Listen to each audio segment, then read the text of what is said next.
Praise the lord. దేవుని నామానికి మహిమ కలుగును గాక. ఈ కృపవాక్యాన్ని వీక్షిస్తున్న దేవుని బిడ్డలందరికీ నా హృదయపూర్వక వందనాలు. శుభవేళ దేవుని మాట హెబ్రీ పత్రిక 11వ అధ్యాయం 24-25 వచనాలు చూస్తే, క్రీస్తు విషయమైన నింద గొప్ప భాగ్యమని మోషే అనుకున్నాడంట. అక్కడ రాయబడిన మాటలో అల్పకాల భోగము, ఈవేళ మన ధ్యానం చేసే మాట భోగము, అల్పకాలమైనది ఇది వద్దనుకొని క్రీస్తు విషయమైనటువంటి నింద కొరకు తనను తాను ఆ అల్పకాలమైన దాన్ని విడిచిపెట్టినట్లుగా వాక్యం సెలవిస్తుంది. అయితే ఏంటి, ఏ భోగము మనిషిని వెంటాడుతుందో ఒక 3 మాటలు ఈ శుభవేళ ధ్యానం చేద్దాం. వాటిలో మనం ఉండకుండా క్రీస్తు విషయమై మనం నిలబడదాం, ఆయన కొరకు బ్రతుకుదాం. అదేంటంటే, మొదటిగా లూకాసు సువార్త 8వ అధ్యాయం 14వ వచనంలో చూస్తే, ధనభోగము కలిగిన ఒక వ్యక్తి కనబడతాడు. అతగాడికి ఎంతకాలము ఏమి తిందుమా, ఏమి తాగుదుమా, ఏమి ధరించుకుందుమా, ఎలా బ్రతుకుదుమా అనే ధనము, ఆ ధనభోగములో నిలబడిపోయాడు.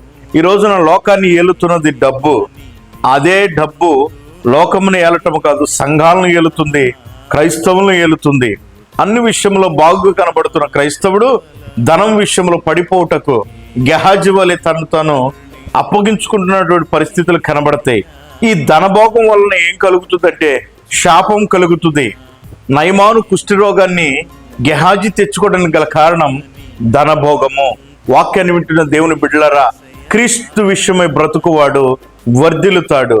అల్పకాలమైనటువంటి ఈ ధన భోగానికి శాపం వస్తుంది. ఇంకొకటి, పేతురు రాసిన 2వ పత్రిక 2వ అధ్యాయం 13వ వచనాన్ని చూస్తే సుఖభోగము కనబడుతుంది. ఈ సుఖానుభవము ఏం చేస్తుందంటే నరకానికి పాత్రుని చేస్తుంది. ధనవంతుడు తన సుఖాన్ని బట్టి సుఖిస్తూ ఆ సుఖము వలన అతడు ఏం తెచ్చుకున్నాడంటే నరకాన్ని తెచ్చుకున్నాడు.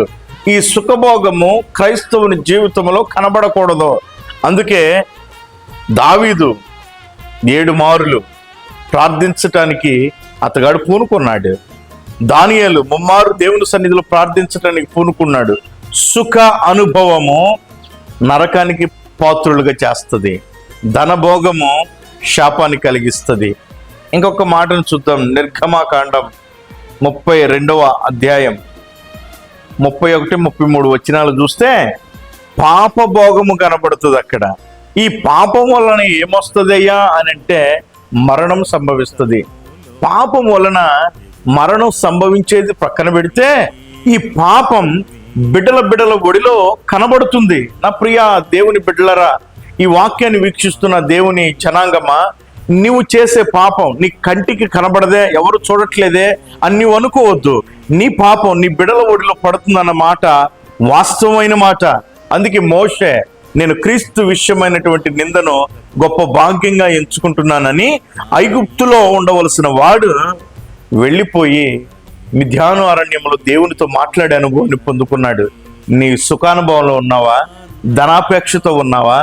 పాపపు ఒడిలో నిద్రపోతున్నావా? ఓ క్రైస్తవుడా, మేలుకో. దేవుని కొరకు నువ్వు నిలబడు.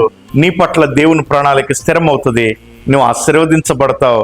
అనేకులకు నిత్య జీవానికి మార్గముగా దేవుడు నిన్ను చేస్తాడు. అటు కృప నా దేవుడు ఇచ్చునుగాక. చిన్న ప్రార్థన చేసుకుందాం. దయగల తండ్రి, పరిశుద్ధుడా, నీకు స్తోత్రం. వాక్యాన్ని వీక్షించిన నీ బిడలను నీకు ఆధారమై నిత్య జీవ మార్గంలో వారిని స్థిరపరచమని యేసు నామమున అడుగుచున్నాను తండ్రి, ఆమేన్. God bless you. దేవుడు మిమ్మల్ని దీవించునుగాక. మన ఛానల్ షేర్ చేయండి, సబ్స్క్రైబ్ చేయండి. ప్రభు మిమ్మల్ని ఆశీర్వదించునుగాక. ఆమేన్.